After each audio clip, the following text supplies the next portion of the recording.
Traders, complete solution for submersible pumps and electrical accessories, near Old Auto Office, Mahabubnagar. Muzammil Construction and Land Surveyor, Architects, Engineers and Contractors, near New Registration Office, Jarchalla. عید کی نماز کے سلسلے میں جہاں عیدگاہ میں مساجد میں نماز پڑھنے کے مواقع ہیں وہ تو ظاہر ہے کہ عیدگاہ میں مساجد میں نماز پڑھیں گے، اور جہاں یہ سہولت نہیں ہے، اب چونکہ عید کو قائم نہیں کر سک رہے ہیں، ایسی صورت میں بجائے عید کے 4 رکعت نفل نماز چاش کی نماز کی طرح پڑھیں گے۔ تو اس سلسلے میں طریقہ کیا ہوتا ہے عرض کرتا ہوں۔ میرے سامنے فقہ کی ایک معتبر کتاب ہے فتاوی تاتار خانیہ، اس میں حضرت نبی پاک علیہ السلام کا ایک ارشاد مبارک ہے جس میں عید کے دن 4 رکعات پڑھنے کی فضیلت کا بیان ہے، اور عید کے بعد پڑھنے کی نماز تھی ہے، لیکن اب عید نہیں پڑھ سک رہے ہیں، اس کی جگہ یہ پڑھ رہے ہیں، تب بھی فضیلت تو آپ کے علم میں رہ سکتی ہے کہ کیا اس کی فضیلت ہے۔ تو حضرت اپنی سند سے بیان کرتے ہیں، حضرت سلمان فارسی رضی اللہ عنہ سے اس روایت کو بیان کر رہے ہیں کہ رسول کریم علیہ السلام نے ارشاد فرمایا کہ جو عید کی نماز کے بعد اپنے گھر آ کر 4 رکعات نماز پڑھے، پہلی رکعت میں سورہ سبح اسم ربک الاعلی، دوسری میں سورہ والشمس وضحاہا، تیسری میں سورہ والضحی، چوتھی میں سورہ اخلاص قل ھو اللہ احد، تو اس کا اجر و ثواب کیا ہے کہ سورہ اعلیٰ پڑھنے پر ثواب مصطفیٰ علیہ السلام بتا رہے ہیں، گویا تمام انبیاء پر نازل کردہ کتابوں کے پڑھنے کے برابر ثواب،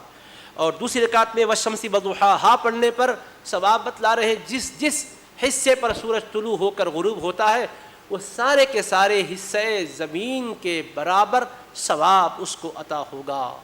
اور تیسری رکعت والضحیٰ پڑھنے کی صورت میں گویا ثواب اتنا ملے گا کہ تمام یتیموں کو پیٹ بھر کر کھلایا ہے اور جی بھر کر پلایا ہے، ان کے لیے ضرورت اور زینت کی چیزیں مہیا کیا ہے، اور ان کو عمدہ اور نفیس اور ستھرا لباس پہنایا ہے، اور چوتھی رکعت میں سورہ اخلاص پڑھنے پر گزرے ہوئے 50 سال کے گناہوں کو معاف کر دے گا اللہ تعالیٰ، اور آنے والے 50 سال کے گناہوں کو معاف فرمائے گا۔ لما روی عن ابن مسعود انہ قال من فاتتہ صلاۃ العید، عبداللہ بن مسعود رضی اللہ عنہ سے روایت ہے جس کی عید کی نماز فوت ہو گئی، صلی 4 رکعات، تو وہ 4 رکعات نماز پڑھے گا، یقرأ فی الاولی سبح اسم ربک الاعلی، وفی الثانیۃ والشمس وضحاها، وفی الثالثۃ واللیل اذا یغشی، وفی الرابعۃ والضحی، یعنی حضرت عبداللہ بن مسعود 4 رکعات نماز پڑھنے کا ذکر فرماتے ہیں۔ جس کی عید کی نماز فوت ہو گئی ہے وہ 4 رکعات نماز پڑھے گا، پہلی رکعت میں سورہ اعلیٰ پڑھے گا، دوسری میں والشمس وضحاها، اور تیسری میں اسی کے ساتھ واللیل اذا یغشی، اور چوتھی میں والضحی۔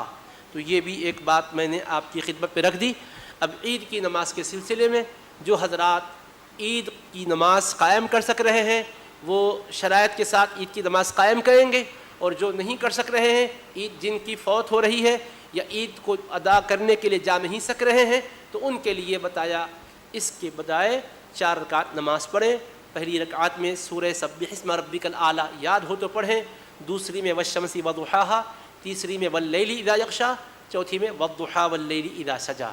یا پھر پہلی رکعت میں سورہ سبح اسم ربک الاعلی،